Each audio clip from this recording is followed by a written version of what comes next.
23년 공인노무사 연기 2회 모범당한 강평을 시작합니다. 기출시험 문제긴 한데요. 좀 정형적인 문제긴 하죠. 중노위의 재심 신청 기각 판정이 처분인지 좀 제가 여기다 쓰긴 했는데 우리 행정쟁송법에서는 처분과 재결은 좀 구분하고 있어요. 그래서 논리적 순서는 좀 기억하는 게 좋겠죠.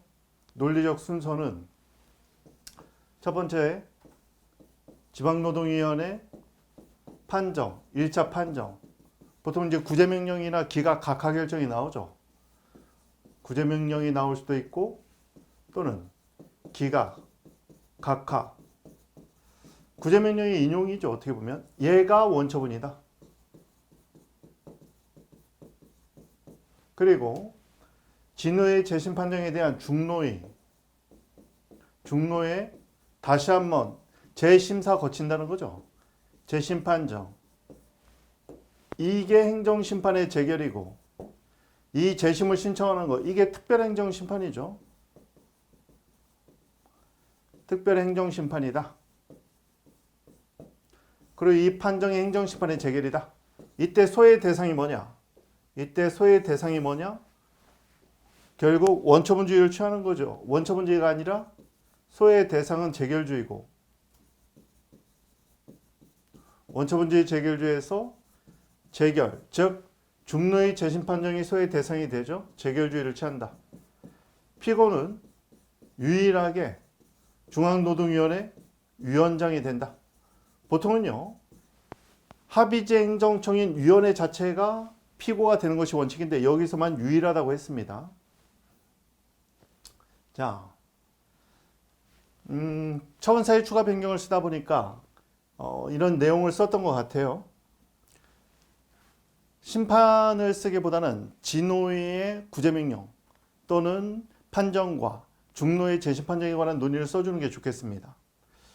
자, 행정쟁소법은 처분과 재결을 엄밀하게는 구분하고 있다는 점. 따라서 사안은 특별행정심판으로서 재결에 해당된다는 점. 이걸 밝히는 게 더 좋겠어요.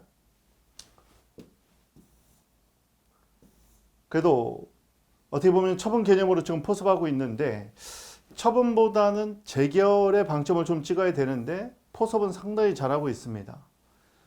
다음 처분사유 추가 변경의 의, 그 다음에 허용 여부, 인정 여부, 명문 규정이 없는 거죠. 학설은 연결해서 곧바로 써도 되고 이렇게 써도 상관없습니다. 판례, 기본적 사실관계 동일성 범위 내에서 예외적으로 긍정한다. 판례 키워드는 좀 명확하게 쓰려고 노력을 좀 해주셔야 돼요.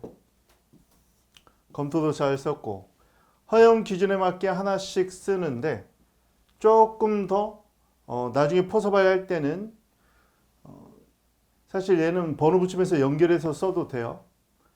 나중에 포섭할 때 이 요건에 맞게 설문 내용을 그대로 대입시켜서 쓰면은 아주 풍부한 답안지가 되죠.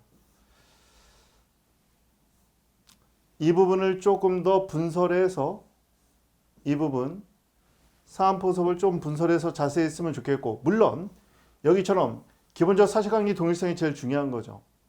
법률적 평가 이전에 구체적 사실에 착안해서 그 기조가 되는 사회적 사실관계를 볼 때 중노의 재심 판정 당시에 이미 객관적으로 존재했던 사유고 그때 징계사유에 해당되지 않는다는 그 내용 자체는 동일하다는 거죠. 사실관계 자체가 동일하다. 포섭을 아주 퍼펙트하게 했어요. 이렇게 포섭을 잘하는 연습을 좀 해야 돼요. 자, 따라서 주장은 타당하다. 앞에서 논의한 논거를 한 줄 정도 쓰면 좋아요. 이러이러함으로 따라서 그 다음에 주장에 대한 답을 주는 거예요. 노동위원회 재심 판정은 적법하다. 마지막에 거의 나무랄 데 없을 정도로 상당히 잘 썼어요. 포섭도 상당히 잘하고 있죠. 주의하실 건 뭐냐면 중앙노동위원회 재심 판정이 나오면 재심 판정이 재결인지로 가야 돼요. 재결이려면 행정심판이어야죠. 따라서 재심 신청이 행정심판이라는 점, 재심 판정이 재결이라는 점, 원처분은 어디 있다? 원처분은 지방노동위원회의 구제명령 내지는 기각 각하 결정이 원처분이다. 이것만 좀 위에서 설명해 주면 좋을 것 같습니다. 거의 나무랄 데가 없을 정도로 포섭도 잘한 답안지입니다. 포섭을 아주 꼼꼼하게 하는 연습을 드려야 돼요. 그리고 답안지 쓰는 포맷은 미리 자기만의 최고 답안을 정해놓는 게 좋습니다. 일기까지 많이 만들어 놔야 돼요. 그리고 개인 상담도 많이 받으면 좋겠어요.